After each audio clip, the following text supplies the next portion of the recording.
11.1 2 নম্বর অঙ্কটা ছিল একটি ত্রিভুজের শীর্ষতল যথাক্রমে a2 আর -4, b হলো -4 4 আর c হলো 3 3। ত্রিভুজটি অঙ্কন করো এবং দেখাও যে এটি একটি সমদ্বিবাহু ত্রিভুজ। তাহলে আমরা ত্রিভুজটা কিভাবে অঙ্কন করব? এটা a দিলাম, এটা b দিলাম আর এটা c দিলাম।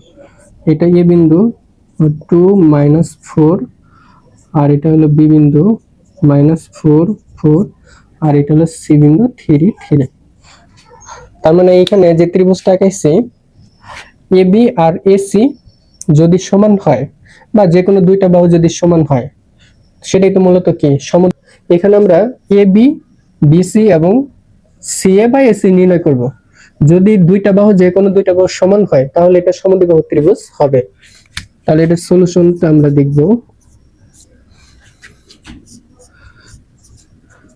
AB হবে B থেকে A বিয়োগ, তার মানে -4 -2 তারপর স্কয়ার যোগ হলো 4 আর -4 4 মাইনাস মাইনাসে প্লাস হয়ে যায় স্কয়ার। তাহলে এখানে -6 স্কয়ার করলে 36 আর 4 4 8 স্কয়ার করলে 64। তাহলে দুটো যোগ করলে 100, 100 কে রুট করলে 10 হয়। তাহলে আমাদের AB বের হলো 10।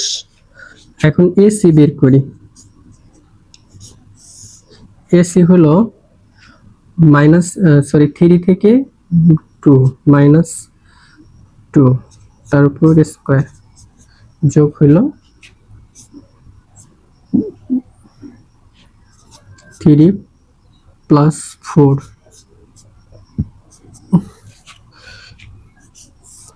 এখানে 1 স্কয়ার 1 হয় যোগ 4 3 7 7 49, তার মানে এটা হলো 50 রুট।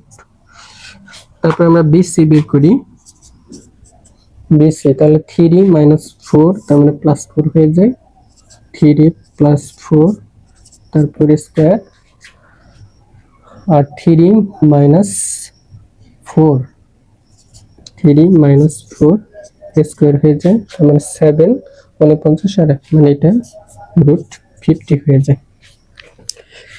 তার মানে এখানে কি AC বাহু আর হলো BC বাহু হলো সমান, দুটাই রুট ওভার 50 বের হয়েছে আর AB বাহু বেরিয়েছে 10। তার মানে কি যেহেতু দুইটা বাহু কি সমান হয়েছে এটা একটি সমদ্বিবাহু ত্রিভুজ। 1.1 5 নম্বর অঙ্কটা ছিল মূল বিন্দু থেকে এটা একটা বিন্দু ও এটা একটা বিন্দু, বিন্দুদ্বয় সমদূরবর্তী হলে কে এর মান নির্ণয় করতে হবে। তাহলে আমরা তো জানি মূল বিন্দু বলতে কি বোঝাইছে, মূল বিন্দু হলো 0 0 0 0 বিন্দু থেকে এই বিন্দু আর 0 0 বিন্দু থেকে এই বিন্দুর মধ্যবর্তী দূরত্ব সমান ধরে কে এর মানটা নির্ণয় করতে হবে। তাহলে আমরা লিখতে পারি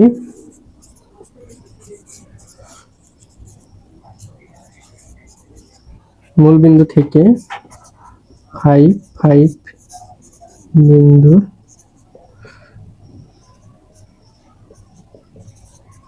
দূরত্ব তাহলে -5 -0 কারণ মূল বিন্দু ছিল 0 0, তারপরে যোগ 5 -0 তাহলে এটা 5 স্কয়ার তাহলে রুট 50 হয়। তারপরে মূল বিন্দু থেকে কে 5 বিন্দুর মধ্যবর্তী দূরত্ব হবে রুট ওভার, তাহলে কে বিয়োগ হলো 0 তারপর স্কয়ার যোগ 5 মাইনাস যোগ তারপর স্কয়ার, তাহলে কে স্কয়ার আর 5 স্কয়ার তাহলে রুট কে স্কয়ার যোগ হলো 25। তাহলে এখন প্রশ্ন মতে হবে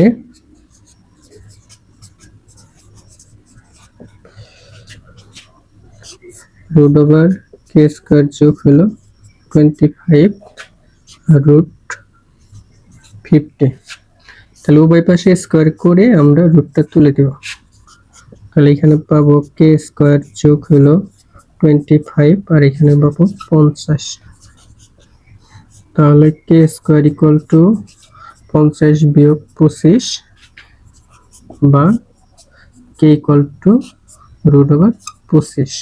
তাহলে সামনে একটা প্লাস মাইনাস আসবে, তার মানে +-5। তাহলে কে এর মান কত? +5 অথবা -5। তাহলে এখানে আমার কন্ডিশনগুলো মনে থাকলে আমরা ওই যে চারটা কন্ডিশন লিখে দিয়েছি ওগুলো যদি মনে থাকে তাহলে আমরা বিভিন্ন বাহুর বা দূরত্ব বের করে আমরা যাচাই করতে পারবো যে এটা কি হবে। তারপরে 11.2 এ আলোচনা হলো মূলত মানে ত্রিভুজের ক্ষেত্রফল নিয়ে বা চতুর্ভুজের ক্ষেত্রফল নিয়ে বা পঞ্চভুজ ষষ্ঠভুজ যাই হোক না কেন সবকিছুর ক্ষেত্রফল নিয়ে মূলত এই অধ্যায়টা আলোচনা করা হয়েছে। তাহলে আমরা ত্রিভুজের ক্ষেত্রফল মানে আমরা যদি একটা ত্রিভুজ নিই এরকম, এটা একটা ত্রিভুজ নিলাম, তাহলে এটা একটা বিন্দু, এটা একটা বিন্দু, এটা একটা বিন্দু। তাহলে এ x1 y1 ধরলাম, আর বি হইল x2 y2, আর সি হইল x3 y3। তাহলে এখানে ক্ষেত্রফল হবে ইকুয়াল টু হাফ, তারপরে modulus বেহেরে x1 y1 x2 y2 x3 y3 x1 y1। তার মানে যেখান থেকে আমরা শুরু করব x1 y1 থেকে শুরু করছি, আবার লাস্ট ওইটা রিপিট আসবে, x1 y1 রিপিট আসবে। এটা হলো সূত্র, এটা হলো ত্রিভুজের সূত্র। যদি এটা চতুর্ভুজ হইতো, এটা হলো ত্রিভুজ, যদি চতুর্ভুজ হইতো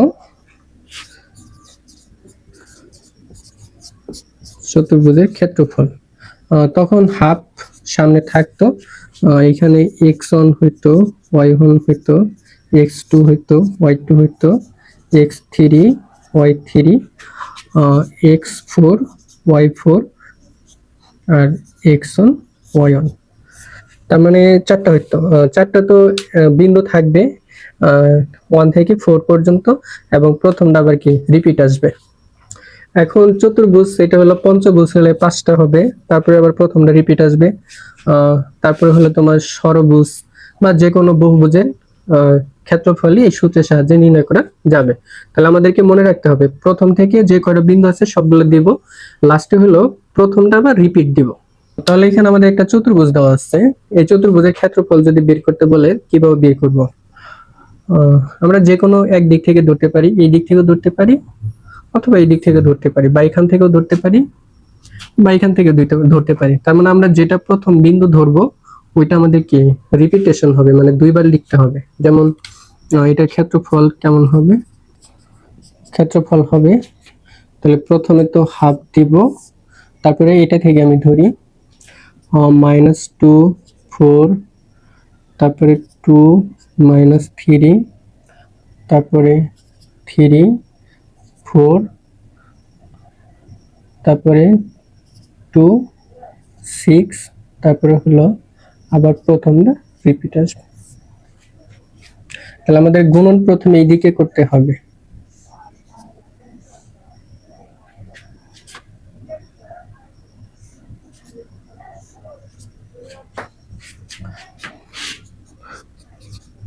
তাহলে এটা গুণন করলে 3 দুগুণে প্লাস মাইনাস মাইনাসে প্লাস, 3 দুগুণে 6, তার মানে 6।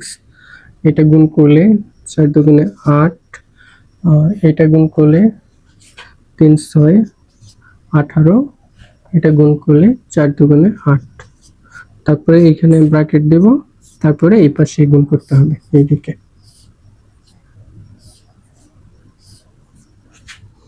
তাহলে এটা গুণ করলে 8, এটা গুণ করলে -9, এটা গুণ করলে -+8, এটা গুণ করলে -12।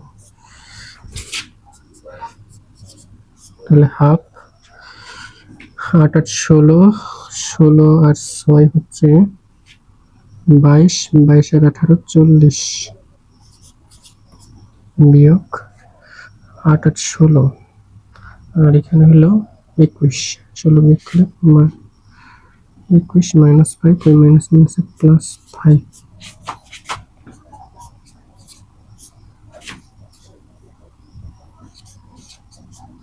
মডুলাস তুলে দিব, মডুলাস চিহ্ন তুলে দিয়ে মাইনাস থাকলে সেটা প্লাস হয়ে যাবে, মানে এটা হলো 22.5 বর্গ মিটার। এটাই অ্যান্সার।